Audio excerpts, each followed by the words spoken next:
From the New York Times, it's The Headlines. I'm Tracy Mumford. Today's Friday, August 1st. Here's what we're covering.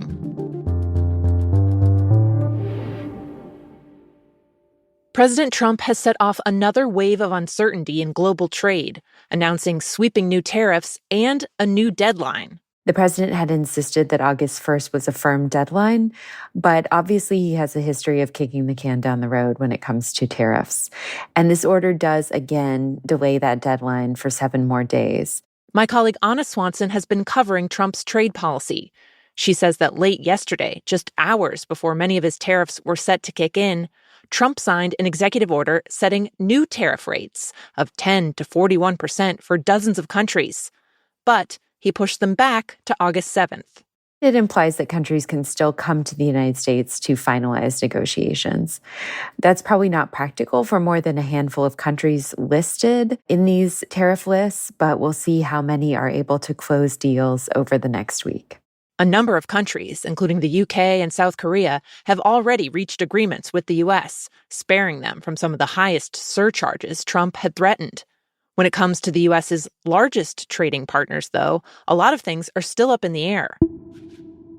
Trump boosted tariffs on a slice of Canadian products, effective immediately, escalating his attacks on a country that has long been a close U.S. ally. He announced that Mexico will get 90 more days to negotiate its tariffs. And this week, the White House said it will continue separate talks with China, likely pushing back any new deal on that front until fall at the earliest.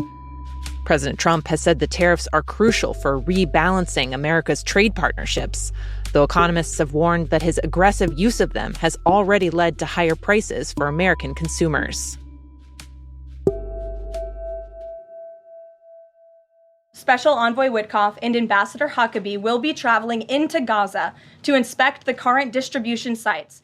The White House is sending 2 top U.S. officials into Gaza today as global outrage grows over starvation in the territory. President Trump's Middle East envoy, Steve Witkoff, along with the U.S. ambassador to Israel, Mike Huckabee, will visit an aid site run by the Gaza Humanitarian Foundation. The GHF sites, which are mostly run by American contractors, have come under intense scrutiny since they were opened in May. Hundreds of Palestinians have been killed near them, according to the Gaza Health Ministry, when Israeli soldiers guarding the sites have opened fire. Trump has said he expects more food distribution sites to be set up in Gaza, but it's unclear what role, if any, the U.S. will play in that. Meanwhile, both Israel and Hamas are coming under increasing political pressure to end the fighting in Gaza.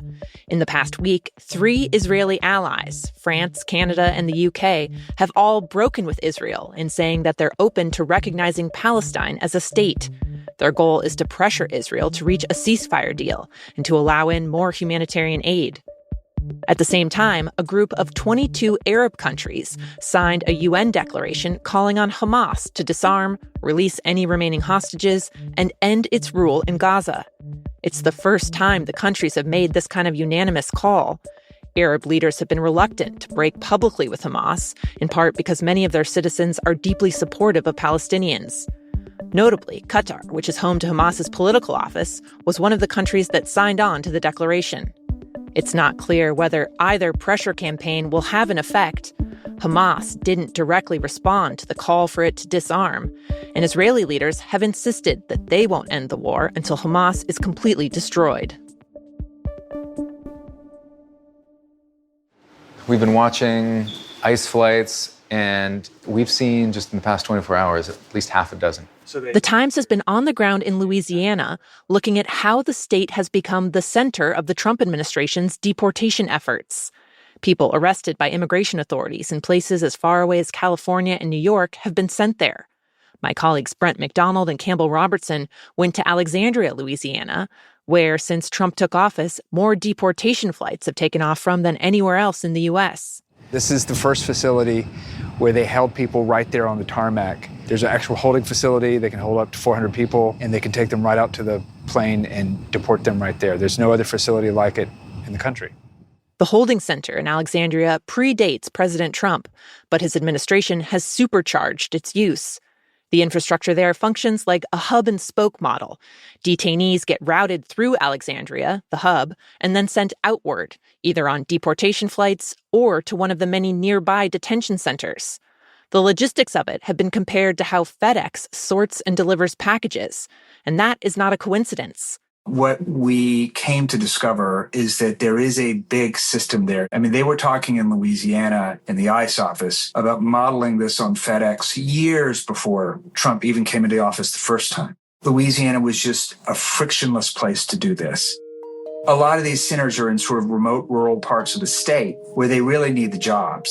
Labor was cheap, real estate was cheap, judges were friendly, state politicians were friendly, and a lot of these facilities were already built.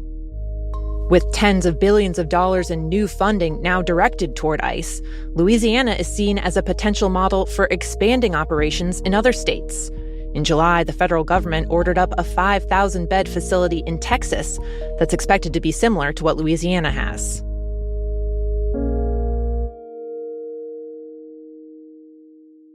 New data from the Centers for Disease Control and Prevention show that vaccination rates among American kids have dropped again. The percentage of children starting kindergarten this past fall with their measles, polio, and whooping cough shots slipped to about 92 to 93%. For years, that had been closer to 95%. Crucially, 95% is the rate that health experts say, for example, you need to stop measles from spreading in a community.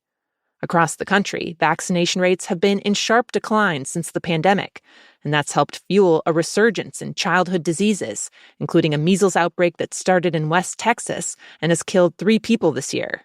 Pediatricians and infectious disease experts the Times talked with have said they're particularly concerned about the drop-off because it's a sign of growing skepticism around vaccination, and that skepticism's now being amplified by some top U.S. health officials.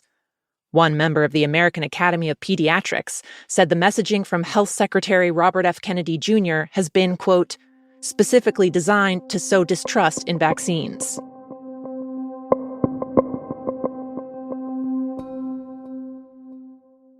And finally, the biggest companies in the world of AI, Meta, OpenAI, Google, are now locked in an all-out hiring arms race.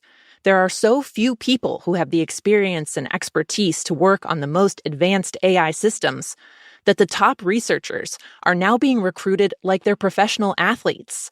And the Steph Currys and LeBron Jameses of AI are being wooed with 9-figure compensation packages. We are live from the TBPN Ultra Dome, the Temple of Technology, the Fortress of Finance, the El Capital de Capital.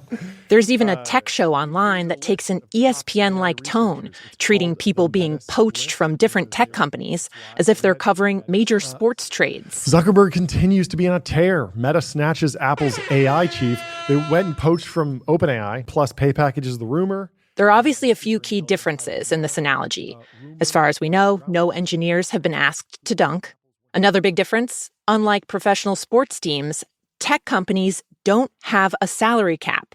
The Times has learned that when Mark Zuckerberg decided he wanted to hire a 24-year-old researcher away from an AI startup, Meta promised him $125 million in stock and cash over 4 years. He turned it down. So Zuckerberg met with him personally with a revised offer of $250 million, $100 million of that in the first year alone. He took the deal.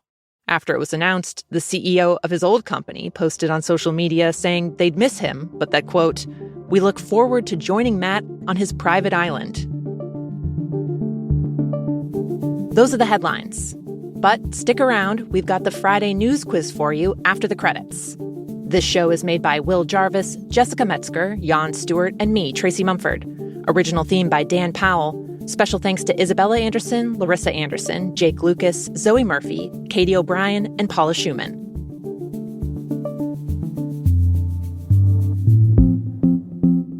Okay, now for the quiz.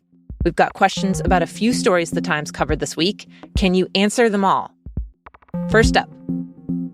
We're good at building. I'm good at building things, and we'll get it built quickly and on time. It'll be beautiful, top of the line. President Trump announced an approximately $200 million renovation project for the White House yesterday, rolling out plans for something he said the building's really been missing: We're going to play you a bit of his announcement here with the keyword beeped out.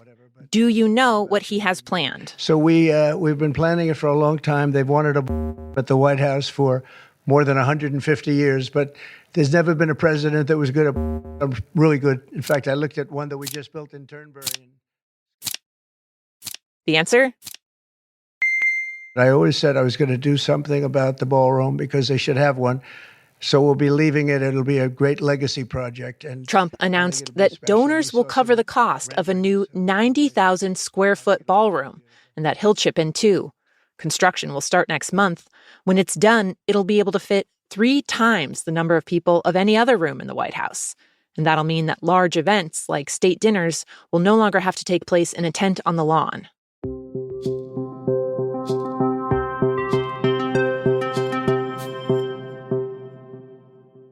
Okay, next question, also about the president. I love this country. My mother was born in, as you know, born in Scotland.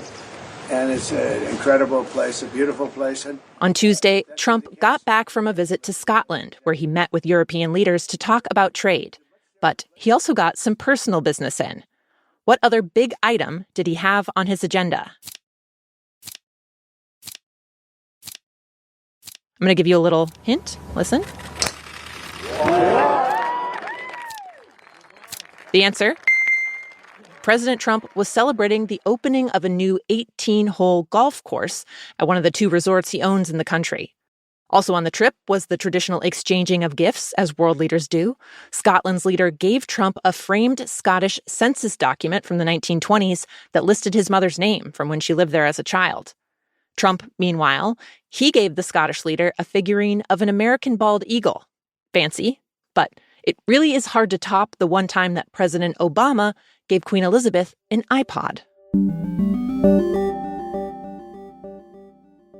And last question. Though I am but a figure of an ancient tale, I stand among gods and heroes in these gardens. This summer, one major tourist destination in Europe started using generative AI to make its extensive collection of statues talk.